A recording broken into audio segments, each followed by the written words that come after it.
Olá, estamos conversando mais um Papo Saúdecast aqui da Clínica Santa Catarina, localizada na Avenida Esperança, no coração de Manaíra. Sempre um assunto novo do seu interesse, sempre trazendo aqui também uma rotatividade com os convidados dos médicos que aqui prestam serviço, têm um atendimento excelente com os seus pacientes. A gente está entrando no mês de março, um mês de combate à obesidade, mais especificamente no dia 4 de março. E para falar sobre esse assunto, eu convidei a endocrinologista doutora Ana Heloísa. Seja bem-vinda ao nosso espaço, doutora. Obrigada, Heloísa, e vamos bater um papo sobre obesidade, um assunto realmente palpitante. Justamente, doutora, por que foi escolhido uma data específica para tratar, tá lembrando as pessoas da importância desse combate à obesidade, que é uma doença? A gente não pode normalizar ou naturalizar a obesidade, na verdade. Isso, é uma doença e é uma doença que tem proporções epidêmicas no mundo inteiro, não só aqui no nosso país. E aí, por isso que é importante a gente ter uma data que não é só no Brasil, essa data é o Dia Mundial de Combate à Obesidade, para mostrar a importância e o valor que tem da gente educar sobre a doença e combater a doença. É importante ressaltar também, né, que existem várias causas aí que podem desencadear a obesidade. Eu queria que a senhora começasse a elencar quais seriam essas principais causas que levam, né, o paciente até a obesidade. Obesidade é quando eu tenho realmente um peso excessivo para a minha altura. E aí a gente faz esse cálculozinho baseado e define a obesidade baseado do IMC, que é o peso sobre a altura ao quadrado. E aí a obesidade não tem uma causa só, é uma lista de causas, é multifatorial, em que há realmente o desequilíbrio entre o consumo de energia, o que a gente consome, o que a gente come, entre esse desequilíbrio entre o que a gente come e o que a gente realmente gasta, o nosso gasto energético. Esse balanço energético realmente está se sobrepondo ao consumo. E aí eu tenho fatores ambientais, né?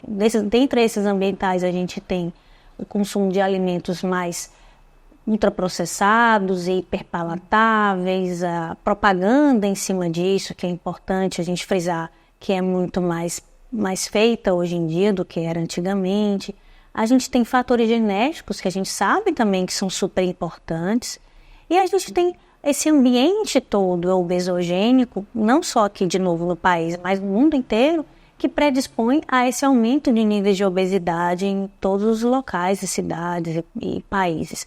Para você ter uma ideia, Luísa, aqui no Brasil, metade das pessoas tem sobrepeso ou obesidade.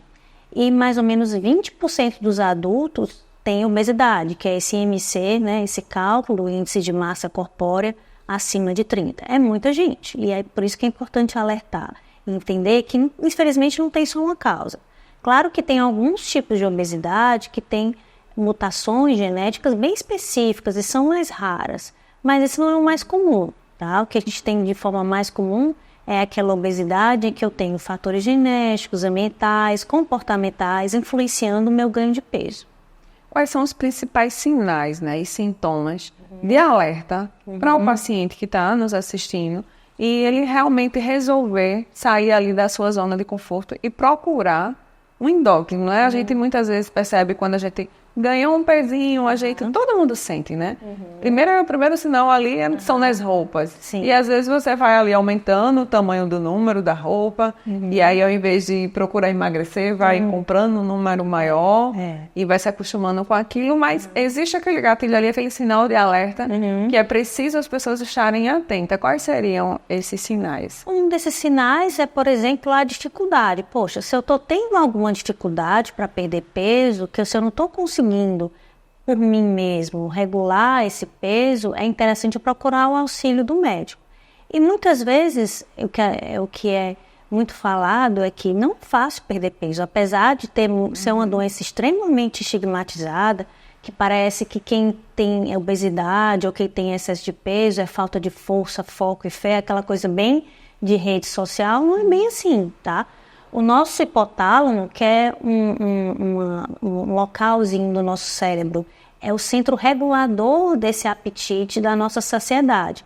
Então, a gente sabe hoje, cientificamente falando, que as pessoas que têm obesidade ou que têm mais tendência a ganhar peso tem desregulações nesse controle do apetite, da fome, da saciedade e que realmente tem mais tendência a ganhar peso. Então, é realmente bem importante isso ser entendido, que a tendência tem a ver com essa genética também. Essas pessoas são pessoas que lá no passado, no nosso cérebro, lá de 130 mil anos atrás, eram pessoas que tinham vantagens evolutivas, porque, poxa, se eu sou um organismo mais poupador de energia, então eu consigo sobreviver a situações de escassez que tinha naquela época.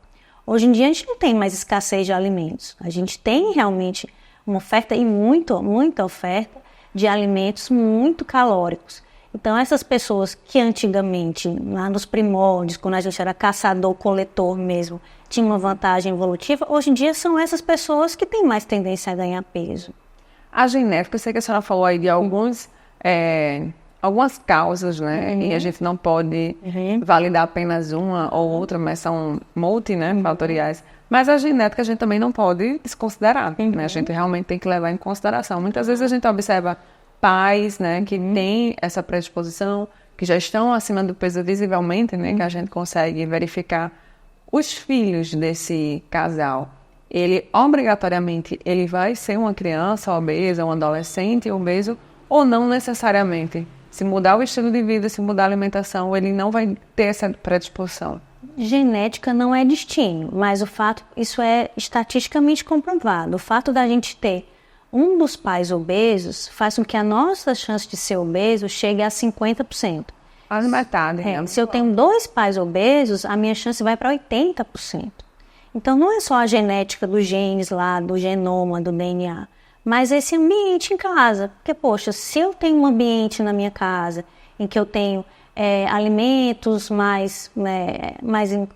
menos saudáveis, eu não tenho essa família que não oferece para crianças verduras, legumes, se é uma família que as pessoas não comem na mesa, tem a tela demais na hora da refeição, tudo isso, esse ambiente obesogênico, né, que vem de casa, né, esses padrões alimentares disfuncionais, errados, são também passados de geração para geração. Então não é só o DNA, mas também com os alimentos e o padrão de alimentação da família. Existe algum método específico para diagnosticar a obesidade? Uma simples avaliação anamnese no consultório, aliada aí a talvez outros exames de laboratório. Como é que fecha esse diagnóstico para aí sim começar um tratamento? O diagnóstico é clínico, então o diagnóstico a gente faz através desse cálculozinho simples que é o IMC, que é o peso sobre a altura ao quadrado. Claro que existe uma grande discussão e esse cálculo pode ficar enviesado. Porque às vezes a pessoa tem muita massa muscular e tem peso porque tem uma massa muscular grande. Por exemplo, um profissional, um atleta de fisiculturismo, ele vai ter um IMC de obesidade e, na verdade, ele não tem excesso de gordura. Porque quando a gente fala em obesidade, a gente fala em excesso de gordura abdominal, gordura corporal, principalmente gordura abdominal.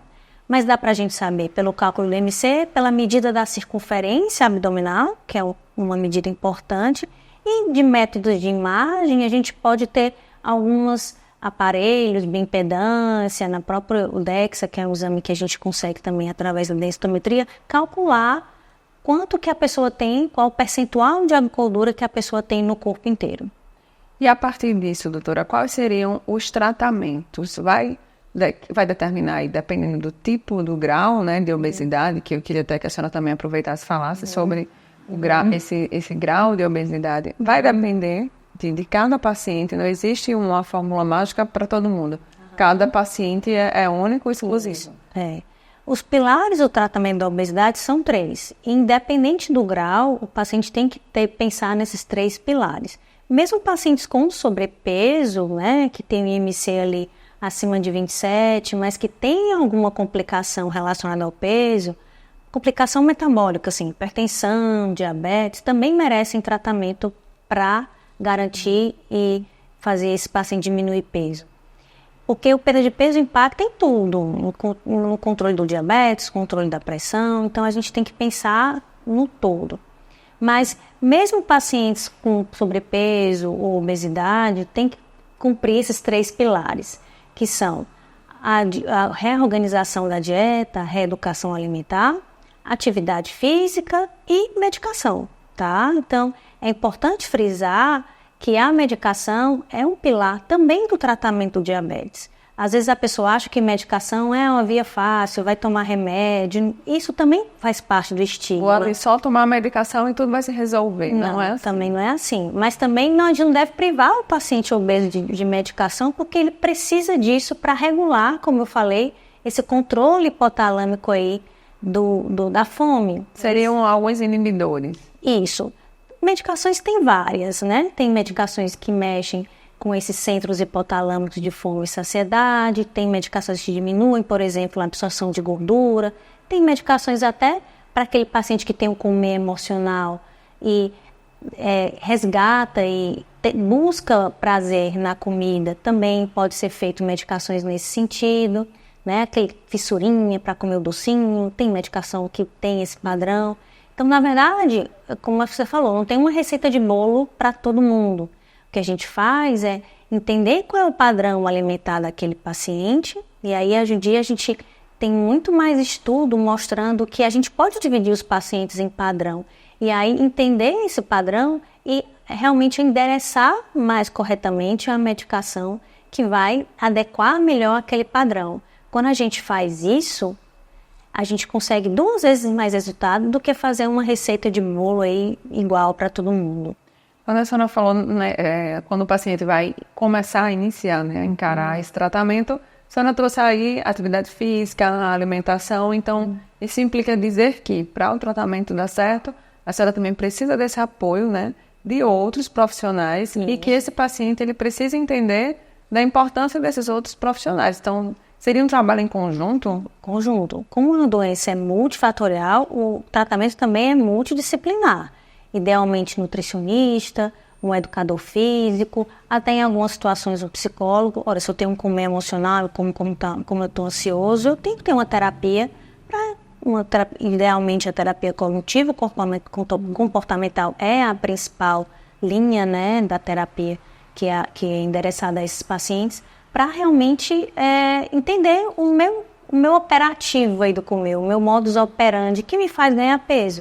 Isso é importante durante o tratamento e principalmente no longo prazo, para eu mudar meus hábitos e realmente evitar o reganho, evitar o tal do efeito sanfona, que é muito comum e que é o que é mais difícil, na verdade, no tratamento da obesidade. Não é nem só a perda de peso, mas é você manter o peso perdido. Tá? E é por isso que a gente tem que pensar que o tratamento é realmente a longo prazo, não é porque eu perdi um peso para o carnaval que eu vou agora, como eu falo com meus pacientes, baixar a guarda, né? Tem que ter esse tratamento a longo prazo. É a operação para a vida, né? Não é a operação carnaval. Com ou sem medicação, né? Então a ideia realmente é estar sempre alerta. E em relação aos tipos de tratamento, a gente já viu que dependendo do grau, dependendo do paciente, vai ter a sua indicação de melhor tratamento que lhe convém ali para aquele momento. Mas entre crianças e adultos, a gente também está vendo aí muitas crianças, né? Que antigamente a gente achava bonitinha, fofinha, mas crianças que a gente sabe que com certeza não devem estar se alimentando bem. E aí tem até, né, uma bronca aí para os pais, mas existem tratamentos específicos para crianças, para tratar a obesidade em criança? Tem, não são muitos, infelizmente. Porque a gente não pode usar todos os remédios que a gente usa para adulto em criança. Alguns até têm já bula e tem liberação pela Anvisa. Mas a boa parte deles não pode ser utilizada. Então, por isso que na criança a gente tem que trabalhar muito prevenção. E aí, quando a gente trabalha prevenção e tratamento de obesidade na criança, o tratamento é na família toda, na verdade. Eu falo assim, não adianta você querer que uma criança faça uma dieta mais legal, mais bonitinha, mais adequada, se a família toda está ali com refrigerante na mesa, com batata frita, não dá. Então, é um tratamento realmente que tem que envolver a família toda. E a gente é um pouco mais restrito, realmente, no ponto de vista de medicação, para esse tipo de paciente.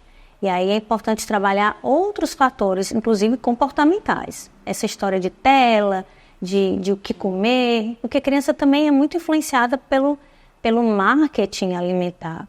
tá? Então, existem políticas públicas para isso. Uma delas, que mais recentemente foi feita, foi rotulagem de alimentos. Não sei se você já viu, né? Aquele alimento que você compra tem lá um rótulozinho na frente. Alto teor de açúcar, alto teor de gordura. E está bem mais evidente agora. Está bem mais evidente, uma lupinha, né? Sim. Bem mais evidente. Então, isso foi uma das medidas de política pública para melhorar o acesso até dos pais. Alertar, né? A gente erra às vezes e nem sabe que está errando. A verdade porque é essa. Antigamente ficava bem pequenininho, né? Igual a bula de medicamento na parte de trás. Isso. Quase que a gente conseguia. Aquela coisa que você não conseguia enxergar, né? Mas hoje em dia já está mais em evidência. Então, as políticas públicas para realmente melhorar esse acesso à informação vão desde essa rotulagem, está se brigando agora para tentar diminuir propaganda, por exemplo, de alimentos mais calóricos para a criança, que a gente vê, você que tem filho, eu também, a gente vê em YouTube toda hora de forma mais velada ou até mais aberta, salgadinhos, docinhos, e tentar evitar na cantina da escola, venda de alimentos mais biscoitos e alimentos realmente menos saudáveis.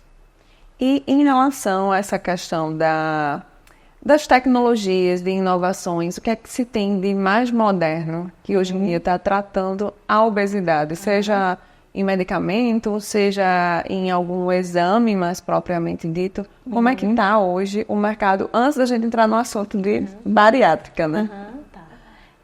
De tratamento clínico, felizmente a gente hoje em dia tem muitas medicações novas que chegaram e que ainda vão chegar. A gente tem das medicações, das classes de medicações mais novas, que chegaram a partir de 2016 no mercado, a gente tem, por exemplo, os análogos de GLP-1. GLP-1 é um hormônio que é produzido lá no nosso intestino e ele sinaliza, ele conversa com esse hipotálamo, que é na região cerebral, sobre o controle da saciedade. Então, a gente consegue hoje em dia dar um hormônio que ajuda na saciedade. Essas são medicações mais novas e que tem cada vez mais evoluído. A gente vai chegar no mercado medicações até mais potentes do que a gente tem hoje em dia, com essa mesma ideia dos análogos, que são a grande classe de medicações chamadas incretinas, que são esses tipos de hormônio que conversam com o cérebro e que podem fazer uma perda de peso na monta de 20%, 22% do peso original, que é uma perspectiva muito interessante porque é o que a gente espera até em alguns procedimentos cirúrgicos, bariátricos. 20% de peso é muita coisa, né? E manutenção. Então, o futuro promete. O futuro promete em relação a medicações. A gente tem evoluído, coisa que 20 anos atrás realmente a gente era bem mais limitado. E aí, independente dessa de medicação, a gente vê muito, inclusive nas redes sociais, né? Muita gente que ainda faz propaganda, né? Como emagrecer com dieta e atividade física. A gente vê aqueles resultados, né? Antes e depois. Mas muita gente não tem essa disciplina. Mas antes de entrar também na bariátrica, eu queria saber se realmente é possível emagrecer com medicação, atividade física e uma boa alimentação sem partir de imediato para a bariátrica.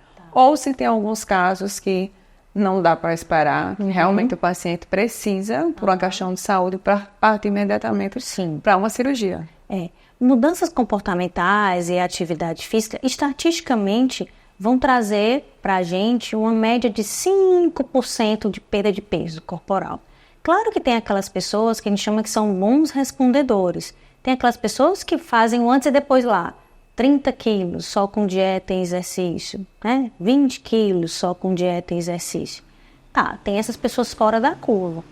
Mas, em média, essa mais ou menos o quantitativo de perda esperada para quem não está usando medicação. Quando você usa, as medicações entregam aí essas canetinhas que hoje em dia usa mais, né? Que são as as últimas que chegaram no mercado, vão entregar mais ou menos 10 a 15% de perda de peso. Alguns comprimidos também chegam a isso, 10% de perda de peso. Então, quando a gente vai propor um tratamento para o paciente, o paciente precisa perder 20% de peso. Não dá para a gente ficar esperando, sabe, Luísa? Vá lá na dieta, no exercício, porque estatisticamente não dá para chegar nesses 20%, que se não for com a medicação associada. Claro que eu associo as duas coisas, eu nunca vou fazer uma coisa de forma isolada. Tá? E é importante isso ser frisado, não é só o remédio, e também, como a sua pergunta foi, não é só a falta de a vontade, a força e a perspectiva de fazer exercício e dieta. Tem que ter as duas coisas casadas, se eu quero um tratamento, né, com um percentual de perda maior, se eu preciso disso. E hoje, a facilidade, né, na verdade, de se fazer uma cirurgia bariátrica atualmente é muito maior do que antigamente. De fato, para tratar a obesidade, ela seria o último recurso, ou se a gente está aí numa escala, vamos tentar um tratamento inicial, e se não resolver, aí sim a gente partiria para uma cirurgia bariátrica. Isso. De modo geral, sempre é interessante o paciente tentar algum tratamento clínico e ver resposta com isso. Claro que tem aquelas pessoas com obesidades muito graves, que precisam perder metade do peso delas, 50% do peso delas. E aí é como aquela história, o tratamento medicamentoso não chega a isso. Então eu preciso muitas vezes de uma cirurgia. Não é que o tratamento medicamentoso não vai ser feito. Se ele perder peso no pré-operatório, já é uma boa perspectiva até para dar mais segurança para o cirurgião operar um paciente com peso um pouco menor. Mas realmente a cirurgia deve ser feita nesses casos em que a perda de peso esperada tem que ser mais volumosa, tem que ter uma perda de peso maior. E, claro, não dá para operar também o espectro contrário, não é verdadeiro, não dá para operar todo mundo que quer perder pouquinho peso. Tem que ser para aquele paciente com obesidade mais grave, obesidade grau 3, como a gente fala, que é quando o IMC está acima de 40 quilos, ou um paciente com obesidade com IMC acima de 35, associado a algumas complicações da obesidade. Então, esse é o paciente que é um candidato à cirurgia, mas não necessariamente ele vai ser um bom candidato, porque eu tenho que também ter um bom aporte nutricional, uma boa orientação em relação a essa reeducação alimentar para evitar essa sanfona e esse reganho de peso no pós-operatório. Existe algum ponto aí de alerta para aqueles pacientes que têm obesidade, mas não para chegar ao ponto de se fazer uma bariátrica? Porque eu já vi também muita gente que eu vou engordar mais para chegar ao ponto de fazer uma bariátrica. É isso que a gente escuta muito isso. Eu preciso engordar mais para poder chegar ali ao limite mínimo de se fazer uma bariátrica. Quais são os riscos que essa pessoa ali pode estar sofrendo? Essa pessoa está com um pensamento totalmente ao inverso, porque a bariátrica também não é uma saída fácil. Você faz uma cirurgia e depois tem que ter uma série de cuidados em relação a muitos nutrientes que não vão ser mais absorvidos pelo seu corpo e você tem que repor, às vezes com comprimido, às vezes com injeção. Então, é um pensamento extremamente ruim a gente pensar que eu vou engordar para fazer a cirurgia, como se a cirurgia fosse um modo mais fácil de se perder peso, quando não é. A cirurgia é um tratamento muito potente, muito bom, mas naquelas pessoas que são bons candidatos, pensando no futuro mesmo, que a gente vê, infelizmente, pessoas que fazem cirurgia e tem um reganho de peso lá na frente, até às vezes voltam para o mesmo peso que tinham anteriormente. E quem são essas pessoas? São essas pessoas que não mudaram seus hábitos, não mudaram sua forma de se alimentar, sua relação com a comida não mudou e estão sedentárias, não mudaram o estilo de vida. Então, aquele paciente que se dá bem no pós-operatório da bariátrica é aquele paciente que realmente mudou o estilo de vida. E aí sim, conseguiu manter o peso perdido com, claro, o auxílio da bariátrica, que é um auxílio maravilhoso. A pessoa perde 40% do peso perdido, até mais muitas vezes, né? Isso a medicação não alcança. Mas é importante entender que para você ser um bom candidato à cirurgia, você tem que também, ao longo do tempo, mudar seus hábitos para evitar que você volte ao peso perdido. Então, o ideal é que após um procedimento cirúrgico, muitas vezes ele se dedica no pré, né? E no pré ele faz tudo certinho. E depois deixa tudo por conta do milagre da cirurgia, Isso, não é verdade? Isso. Mas esse pós, o paciente ele tem que ter ali, por exemplo, o endócrino dele, como ele tem um cardiologista fiel, praticamente para o resto de sua vida, ele tem que fazer esse acompanhamento, porque uma vez obeso, sempre obeso ou não? Não, assim, tem que fazer esse acompanhamento para o resto da vida, porque o hipotálamo está lá, né? Com as mesmas dificuldades de regulação, de fome e de saciedade. Então, a gente tem que fazer esse acompanhamento não só para evitar esse reganho de peso, mas para realmente acessar essas alterações nutricionais. Porque às vezes o paciente tem que repor algumas vitaminas, ver se não está com anemia, reavaliar como é que está o aporte calórico e a qualidade da alimentação. E aí, para isso é realmente importante que o endócrino fique acompanhando esse paciente de forma regular, tá? Não tanto quanto antes até de operar, mas nos primeiros meses e primeiros anos do pós-operatório, isso aí é super importante. Em relação a esse suporte, né, familiar, porque muitas vezes é difícil você estar em casa, você cozinhar para uma pessoa da família. O ideal é que se tem ali uma comida em conjunto, em comunhão para todo mundo, então o ideal é que todo mundo esteja se alimentando bem. É difícil fazer várias dietas, vários tipos de comida numa mesma casa. Então, geralmente nessas consultas, o paciente ele tem esse entendimento, às vezes ele vem acompanhado da sua mulher, do seu marido, e entende que todo mundo, de fato, precisa mudar os hábitos alimentares em casa para ter sucesso no tratamento. Sim, sim. E é importante que isso aconteça, porque não é factível você fazer uma dieta diferente para cada pessoa dentro de casa. Então, o suporte da família é super importante. Importante para você engajar todo mundo numa alimentação saudável, que vai ser bom para todo mundo. A alimentação do paciente que quer perder peso, a pessoa com obesidade, com sobrepeso, é para ser uma alimentação saudável. Eu não estou falando aqui de dietas restritivas, nem dietas da moda, dietas que são muitas vezes até perde peso, mas são muito frustrantes também, porque você não consegue ficar com uma dieta muito restritiva por muito tempo. Então você perde peso ali, se empolga, depois volta a ganhar peso, tem o reganho, aí se frustra, aí às vezes fica realmente chateado. Poxa, eu fiz um esforço danado para perder peso, fiz uma dieta só de shake o dia inteiro e depois reganhei. Então, esse trabalho que tem que ser feito não é só no paciente, porque tem que ser feito realmente para a família.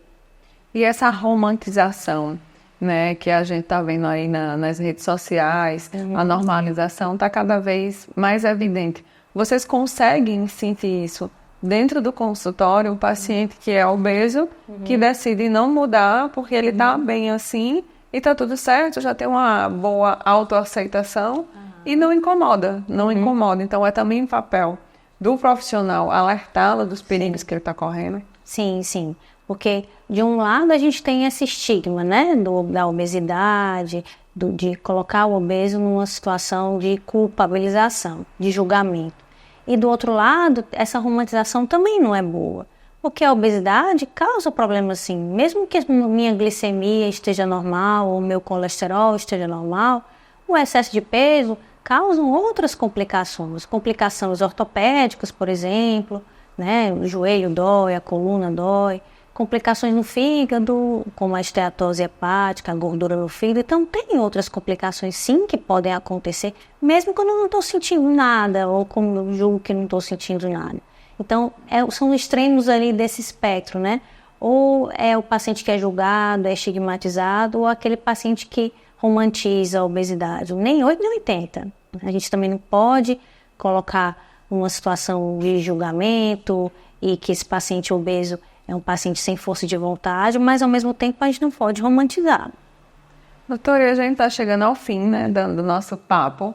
Queria que a senhora deixasse um alerta para quem está nos assistindo, quem a gente está falando sobre obesidade. Dia 4 de março é o Dia Mundial de Combate à Obesidade. Não é uma data festiva, né, mas é uma data realmente de alerta, né? A gente está tratando aqui de saúde e é um dos grandes problemas, inclusive, de saúde pública, né, no Brasil.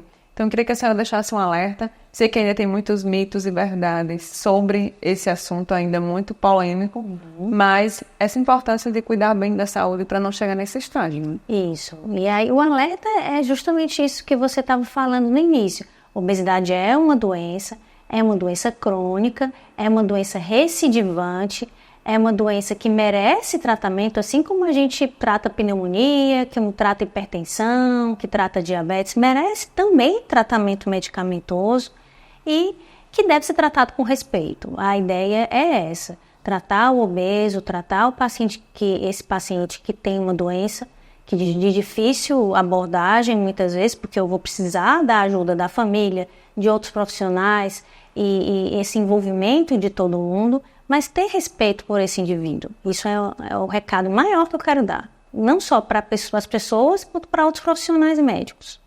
Doutora, muito obrigada e até o nosso próximo bate-papo aqui no Papo Saúdecast da Clínica Santa Catarina, com mais um episódio aí de valor para você. Então, até a próxima.